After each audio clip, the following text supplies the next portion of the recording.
त्याच्यानंतरच्या असणाऱ्या ज्या घडामोडी आपण सारं बघतोय त्या ह्याच्यामध्ये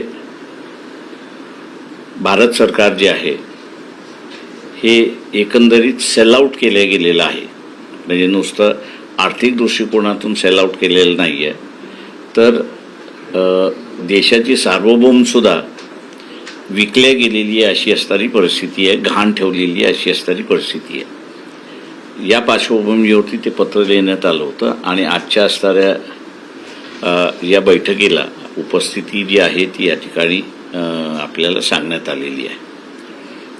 आमची बैठक झाली आणि त्या बैठकीमध्ये काँग्रेस पक्ष हा असणारा मोठा पक्ष आहे या सगळ्या ह्याच्यामध्ये. तेव्हा काँग्रेस पक्षाच्या नेतृत्वाखाली आपण असणारा कार्यक्रम केला पाहिजे आणि 23 तारखेला नागपूरला RSSच्या हेडक्वार्टर्सवरती मोर्चा म्हणण्यापेक्षा धरणं आयोजित आम्ही असणारा करतोय आणि तिथे ज्या व्यक्तीचं नाव पंतप्रधान नरेंद्र मोदी यांचं जे नाव आहे ते एसटीच्या फाईलमध्ये आत्ता असणारं जे आलेलं आहे ते फक्त त्यांनी असणारं डान्स केला, मुजरा केला एवढाच उल्लेख आहे. पण एवढ्याच मुद्द्यावरनं जे काही सरेंडर करण्यात आलेलं आहे, आर्थिक बाजारपेठ सरेंडर करण्यात आलेली आहे, राजकीय निर्णय घेण्याची शक्तीसुद्धा सरेंडर करण्यात आलेली आहे आणि ती आता आपल्याला सरळ सरळ दिसते की अमेरिकेने तुम्हाला 30 दिवसाचं पेट्रोलियम प्रॉडक्ट्स विकत घेण्याची परमिशन त्या ठिकाणी देण्यात आलेली आहे.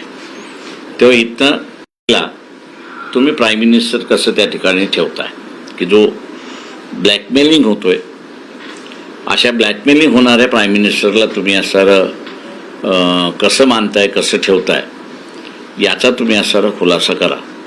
हे विचारायला जे आहे ते 23 तारखेला नागपूरला लोकांना आम्ही बोलवणार. इथल्या असणाऱ्या मध्यमवर्गीयांसाठी मी असं आवाहन करणार आहे की जे काही आर्थिक दृष्टिकोनातून सरेंडर झालेला आहे त्याचा पहिला फटका तुम्हाला असा बसेल. कदाचित आमचा असणारा हा 23 मार्चचा जो कार्यक्रम आहे या कार्यक्रमाच्या आतमध्ये बँका अडचणीत आलेल्या आपल्याला त्या ठिकाणी दिसतील अशी असणारी परिस्थिती आहे आणि म्हणून आपण असं तिथे आम्ही सगळ्यांनी बसू. देशाला नुकसान ठरणारा प्राईम मिनिस्टर असू नये अशी भूमिका आम्ही त्या ठिकाणी घेतलेली आहे. एक मिनिट हर्षवर्धन आता आपल्यासोबत एक आव्हान सगळ्या संविधानावर विश्वास असणाऱ्या आणि मूळतः जे रायटिस्ट विचार आहे त्याला विरोध असणाऱ्या आणि या देशाच्या सार्वभौमत्वावर विश्वास असणाऱ्या समविचारींना आदरणीय बाळासाहेबांनी पत्र लिहून एक साथ घातली होती की आजच्या या कठीण परिस्थितीमध्ये आपण थेट स्वरूपामध्ये ही आंदोलनात्मक भूमिका स्वीकारली पाहिजे आणि भारतीय जनता पक्षाची जी पितृसंस्था आहे त्या पितृसंस्थेला जाऊन थेट स्वरूपात जाब विचारला पाहिजे. अशा आशयाचा जो त्यांचा प्रस्ताव आहे याची आज देशाला गरज आहे. राष्ट्रीय स्वयंसेवक संघाला 100 वर्ष होत आहेत आणि या 100 वर्ष होत असताना काँग्रेस पक्षाने राष्ट्रीय स्वयंसेवक संघ बरखास्त करावा आणि भारताचं संविधान स्वीकारावं, स्वतःच्या संघटनेची नोंदणी करून घ्यावी अशा आशयाचं 100 वर्ष होत असताना 2 ऑक्टोबरलाच एक भूमिका स्वीकारली होती. नागपूर येथे दंगल झाली त्या पार्श्वभूमीवर देखील थेट रेशीम बागवर देखील मोर्चा काढण्याचा एक प्रयत्न हा काँग्रेसच्या वतीनं झाला होता आणि या सगळ्या शृंखलेच्या पलीकडे जाऊन कुठेतरी पक्षीय एका पक्षाच्या ऐवजी सर्वांनी एकत्र येऊन अशा कठीण परिस्थितीमध्ये आपण पुढे गेलो पाहिजे. ही जी भूमिका आदरणीय बाळासाहेबांनी जी मांडली आहे ही काळाची गरज आहे आणि या अनुषंगानं त्यांनी दिलेल्या हाकेला एक समर्थ साथ देण्याचा प्रयत्न हा काँग्रेस पक्षाच्या वतीनं राहील आणि त्यांच्या मार्गदर्शनात आणि नेतृत्वात जी जो 23 तारखेला घातलेला कार्यक्रम आहे त्यामध्ये काँग्रेस पक्ष सहभागी राहील. आता सर्वांना तुम्हाला प्रश्न आहे, पंतप्रधान मोदींवरती एवढे आरोप जे आहेत ते तुम्ही सगळेजण करतात, पण त्यांच्या विरोधामध्ये एकही ठोस पुरावा किंवा एकही असं ठोस कोणतीही गोष्ट कोणतेही विरोधक करत आहेत, मग ते केंद्रामधले असतील किंवा मग राज्यामधले असतील. एस्टीन फाईल मधल्या जे काही इंटरनेट मार्फत मेल्स बाहेर पडल्या तो पुरावा आहेच ना, किंवा त्यांनी असणारं जे एग्रीमेंट केलेलं आहे ते एग्रीमेंट पब्लिक डोमेन मध्ये आहे ना. जे काही अमेरिकेचं आणि भारताचं झालेलं एग्रीमेंट जे आहे ते पब्लिक डोमेन मध्ये आहे, आणि पब्लिक डोमेन मध्ये आल्यामुळेच आपल्याला असणारं कळतंय. ठीक आहे की आम्ही असणारं महिनाभर अगोदर जे बोललो होतो की इथले असणारं सार्वभौम संपलेली आहे. तुम्हाला 4 दिवसा अगोदरच्या असणाऱ्या इन्सिडेंटमधनं कळतंय की अमेरिकेने तुम्हाला असणारं रशियाकडून ऑइल विकत घेण्याची 30 दिवसाची मुभा दिली. अमेरिका कोण आहे आमचं? आणि जगभरामध्ये ज्यांचे एप्स्टीन फाईलमध्ये ज्यांचे नाव आहे त्यांच्यावर कारवाई झाली, वेगवेगळ्या देशातल्या मंत्र्यांचे राजीनामे झाले. ब्रिटिशचे जे राजे होते युवराज त्यांना थेट जेल झाली, आणि त्याच न्यायाने भारतामध्ये ज्या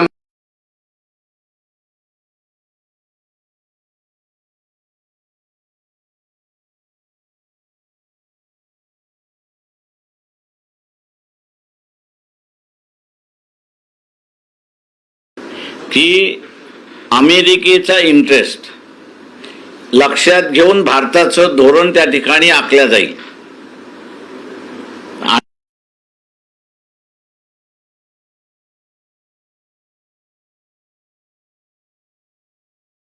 आणि त्याच्यावरती या सरकारच्या सह्या आहेत. त्याच्यामुळे अमेरिकेचा इंटरेस्ट जो असेल त्या प्रमाणात तुमचं धोरण.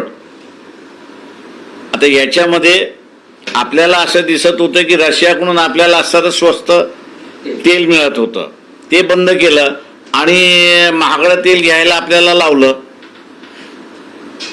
मी इथल्या मध्यमवर्गीयांना आवाहन करतोय की कृपा करून खोट्या जातीच्या आणि धर्माच्या बुरखुट्याखाली राहू नका. 2.5 वर्ष तुमची असणारी जी गुलामी झाली ती याच 2 कारणामुळे झालेली आहे. आणि आज असणारं भारतीय जनता पक्ष हाच प्रचार करतोय की जातीय वर्चस्व आम्ही पुन्हा प्रस्थापित करतोय. त्याच्यामुळे तुम्ही आता असणारं देशाची सार्वभौम हीच घाण ठेवायला निघालेला आहात. या सगळ्या प्रकरणामुळे स्वातंत्र्यानंतर भारताने जे काही कमवलं होतं आंतरराष्ट्रीय दर्जावर, इतर देशाचे त्यांचे जे संबंध होते, म्हणजे आता जर आपण पाहिलं रशियाचं जर मी उदाहरण दिलं, रशियाचे आपले संबंध आता पूर्णपणे बिघडत चालले. यासोबतच आता इराणवर जो हल्ला झालाय, इराण आपला चांगला मित्र देश होता तरीच आपण त्यांच्या सोबत आहोत किंवा त्यांच्या बाबत काय बोलत आहोत असे सगळं परिस्थिती नाहीये. त्याच्यामुळे जे आंतरराष्ट्रीय संबंध होते ते देखील संपूर्ण त्या एग्रीमेंट मध्ये फॉरेन पॉलिसीच्या संदर्भात सुद्धा उल्लेख आहे की अमेरिकेचे फॉरेन पॉलिसी जी आहे त्याच्या विरोधात भारत सरकार जाणार नाही. आता अमेरिकेची फॉरेन पॉलिसी काही आहे की इराण मधलं रेजिम बदललं पाहिजे, त्यांनी असणारं इस्रायलचं वर्चस्व त्या ठिकाणी मान्य केलं पाहिजे, आणि त्याच्या विरोधात आपण असणारा एकही आवाज उठवत नाही. अनेक इस्लामिक देश आहेत. या इस्लामिक देश जम्मू आणि काश्मीरच्या संदर्भात त्यांची वेगळी भूमिका आहे, ती भारताबरोबर नाही. इराणची भूमिका ही नेहमी हीच राहिलेली आहे की जम्मू आणि काश्मीर हा भारताचा भाग आहे. ज्यावेळेस आपल्याकडे तेल खरेदी करायला पैसे नव्हते त्यावेळेस त्यांनी आपल्याला $60 मिलियन चं तेल त्यांनी असणारं आपल्याला तसंच दिलं.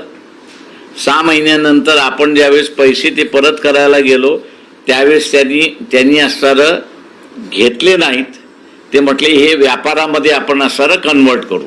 म्हणजे एवढे चांगले संबंध इराण बरोबर जे आहेत ते इराण बरोबरचे संबंध आत्ताचं सरकार हे पूर्णपणे बिघडवतंय अशी असणारी परिस्थिती आहे. एक लक्षात घेण्यासारखं आहे की सध्याचं इराण आणि दुसरं जुन्या काळचं पर्शियन एम्पायर हे दोन्ही एकच आहेत. पर्शियन एम्पायरनी कधीच कोणासमोर झुकलं नाही आणि कोणाचंही वर्चस्व त्यांनी मानलं नाही. त्यांनी राज्य त्यांची मिटली पण ते कधीही सरेंडर झालेले नाहीत. किंवा याही युद्धामध्ये इराण सरेंडर होईल असं मला अजिबात वाटत नाहीये. उलट भारत सरकार त्याच्यामध्ये एक मुद्दा मिस करतोय असं मला स्वतःला दिसतंय की मुस्लिम कंट्रीजमध्ये इराणनी अटॅक केल्यानंतर सुद्धा शाब्दिक कंडेमनेशनच्या बाहेर काहीही झालेलं नाही. उलट माझं म्हणणं आहे की जे भारत सरकार लक्षात घेत नाहीये ते म्हणजे की आमच्या इथं अमेरिकन बेसेस कुठे कुठे आहेत याची माहिती, जी अचूक माहिती मिळते त्यांना, त्या देशातल्या माणसाने दिल्याशिवाय कसं काय होणार आहे. त्याच्यामुळे चायना आणि रशिया याच्यापेक्षा जे मुस्लिम कंट्रीज आहेत तेच मुस्लिम कंट्री अचूक माहिती इराणला देतात आहेत आणि म्हणतात तुम्ही बॉम्बिंग करा, मिसाईल ड्रोन ह्याच्याने तुम्ही अटॅक करा. म्हणजे जी सटीक 99% जे अटॅक्स झालेले आहेत ते सगळे अटॅक्स अमेरिकन बेसवरती झालेले आहेत किंवा त्यांची जिथे जिथे ऑफिसेस आहेत त्याच्यावरतीच झालेलं आहे. एप्स्टीन फाईल्स मध्ये नरेंद्र मोदीचं नाव आलं असं म्हणतात पण आणखीन हजारो फाईल्स यायच्या अजून बाकी आहेत आणि अमेरिका आणि भारताचे ट्रेड डील झाल्यामुळे नरेंद्र मोदीच्या आणखीन काय कुठल्या फाईल असतील तर ते येणार नाहीत असं काय वाटतं तुम्हाला? ते माझं म्हणणं असं आहे की ते येणार नाहीत. याच्यापेक्षा नरेंद्र मोदी जोपर्यंत प्राईम मिनिस्टर आहे तोपर्यंत ब्लॅकमेल करण्याची यंत्रणा जर मला हाताला मिळाली असेल तर मी ते हत्यार का सोडू. त्याच्यामुळे उद्या एसटीनच्या फाईल्समधनं काही बाहेर पडलं पण देशाचं नुकसान झालेलं आहेच. तर ते तुम्ही अग्रीमेंट जे म्हणताय ते पब्लिक डोमेन आहे असं तुम्ही म्हणताय, त्या अग्रीमेंट मध्ये ठराविक असे काही मुद्दे तुम्ही सांगू शकाल का किंवा ते अग्रीमेंट तुम्ही दाखवू शकाल का? किंवा सगळ्यांच्या ह्याच्यावरती पाठवून देतो मी. ते एग्रीमेंटची जी कॉपी आहे ना ते तुमच्याकडे विदिन 2 hours ती कॉपी तुमच्या मोबाईलवरती येऊन जाईल. तुमच्या प्रश्नाचं एक उत्तर आहे. तुम्ही म्हणता फक्त त्यांच्यावर आरोप केला होता, मग असे आरोप आता किती विविध मुख्यमंत्र्यांवर, अगदी शिवसेनेच्या किंवा राहुल गांधीजी किंवा आमचे अरविंद केजरीवाल आहे यांच्यावर नुसता आरोप होता. 6 महिने, वर्षभर, 3-3 वर्ष मंत्र्यांना अटकेत ठेवून त्यानंतर त्यांच्यावर नुसते ट्रायल पण नाही चालू शकत. हाच प्रकार झाला ना. म्हणजे त्यांनी केलं चालतं, म्हणजे आरोप आहे ना. पूर्ण देशामध्ये नुसता आरोप झाल्यावर पण राजीनामा दिलेले आहेत. राहुल गांधींवर सुद्धा बोफोर्सचा आरोप झाला होता. याचा अर्थ यांच्यावर आरोप झाला त्यांनी पण राजीव गांधी. या सगळ्या गोष्टींमध्ये विरोधी पक्ष नेता, आम्ही सकवा साहेब पण विचारतो, विरोधी पक्ष जे आहे, नेते जे आहेत ते कुठेतरी कमजोर पडतात का? कारण एवढ्या सगळ्या गोष्टी होत्या पण विरोधक कुठेच दिसत नाहीये. ठीक आहे ना, विरोधक राहिले कुठे? देखील आंदोलन होत नाही. एनसीपी, अजित पवार, सॉरी शरद पवार बीजेपीचाच एक भाग म्हणून मी मानतोय. शरद पवारांचा, उद्धव ठाकरे, बीजेपी कशाला माझं तोंड उघडतंय? पत्रकार परिषद ही याच्या अनुषंगाने त्याच्यामुळे माझं म्हणणं असं आहे की ज्यांना RSSच्या विरोधामध्ये आंदोलन उभं करायचं आहे, ज्यांना देशाला नवीन ईस्ट इंडिया कंपनी ट्रम्पच्या निमित्ताने येते तिला थांबवायचं आहे, ते सगळे पक्ष आम्ही असं एकत्र आलेलो आहोत. आणि त्यांचा कार्यक्रम असा आहे की 23 मार्चला आम्ही RSSच्या हेडक्वार्टर्सवरती मोर्चा काढणार. शकवा सर, तुमचा मित्रपक्ष असणार काय सोबत? उद्धव ठाकरे तुमच्या सोबत नाही निमंत्रण देऊ ना आम्ही, चर्चा करणार शरद निमंत्रण देऊ, येतात का बघू. मग तुम्ही जेव्हा पत्र लिहिलं तेव्हा त्यांना उद्धव ठाकरे पत्र नव्हतं लिहिलं, नाही, कारण समजू शकेल आम्हाला की का नव्हतं लिहिलं वगैरे? तुम्हाला मी सांगितलंच, रिपीट करत नसतो मी. थँक्यू. राहुल गांधींनी या मुद्द्यांवर गेल्या अनेक महिन्यापासून म्हणजे एफस्टीन फाईल यांच्या आधीपासून हे सगळे आरोप केले होते. रशियासोबत तेल खरेदी बंद केली जाईल, अमेरिका ज्या प्रकारे परराष्ट्र धोरण स्वीकारेल त्यानुसार पंतप्रधानांना राबवावं लागेल, या प्रकारचे आरोप सातत्याने ते करतात. या सगळ्या विषयावर काँग्रेसची असणारी भूमिका ही दिल्लीपासून तर थेट गल्लीपर्यंतची जी आहे ती आपल्या सर्वांपुढे आहेच. कालच्याही पदयात्रेच्या अनुषंगाने आपण ज्या बातम्या प्रकाशित केल्या त्या याच आशयाच्या आहेत. तुर्तास इथे एफस्टीन फाईल किंवा अन्य जे विषय आहे हे आपल्या ठिकाणी आहेत, ते मुळाशी आहेत. मूळ मुद्दा हा 23 तारखेला राष्ट्रीय स्वयंसेवक संघावर जो आम्ही कूच करून जात आहोत आणि या सगळ्या देशामध्ये जी अनैतिकता जी आता रसातळाला गेलेली आहे या संदर्भामध्ये जो कार्यक्रम आहे त्या अनुषंगाने आम्ही इथे एकत्रित आलेलो आहोत. जी भूमिका बाळासाहेबांनी घेतली त्या भूमिकेला समर्थन देण्याकरता आलो. त्याच्यात इतर जे काही राजकीय काही बाह्य किंवा इंडिया याचा कुठेही संबंध नाही. आजच्या अशा आणीबाणीच्या काळामध्ये आक्रमक स्वरूपामध्ये आणि एक मोर्चा घेऊन म्हणा किंवा एक सत्याचा आग्रह घेऊन म्हणा आम्ही पुढे जात आहोत. निश्चितपणे सर, उद्धव ठाकरे हे भाजपच्या विरोधामध्येच आहेत. बऱ्यापैकी त्यांनी आरोप केलेला आहे, तो आक्रमक झालेला आहे. त्यांच्यावर देखील संजय राऊत देखील अटकेमध्ये होते आरोप झाल्यानंतर. मग हेच उद्धव ठाकरे 23 तारखेच्या मोर्चामध्ये सहभागी होणार की नाही? निमंत्रण देऊ, त्यांच्यावरती यायचं की नाही यायचं शरद पवारांच्या मला वाटतं येतील. शरद पवारांकडे आम्ही देणार नाही. आणि सर आंदोलनाचं स्वरूप कसं असणार आहे? म्हणजे प्रत्येक जिल्ह्यामधून ते आम्ही 23ला पहिल्यांदा हे करू, त्याच्यानंतर पुन्हा आम्ही बैठक घेऊ आणि त्याच्यानंतर मग हे जिल्ह्यामध्ये म्हणा किंवा देशभर कसं स्प्रेड आउट करायचं त्याचा आराखडा आम्ही ठरवू. 23 तारखेला एकच दिवस हा ते 1 तारखेला. सर, एक वेगळा मुद्दा आहे. 2015 गोवंश हत्याबंदी कायदा राज्यात आला. मात्र आजही राज्यभरामध्ये खास करून जर आपण पाहिलं तर मुंबईमध्ये देखील गोवंश मिळते आणि त्याबाबत लपून जे आहेत. नाही, थँक्यू. मला वाटतं आपण इथपर्यंतच मर्यादित राहू. थँक्यू. Thank you.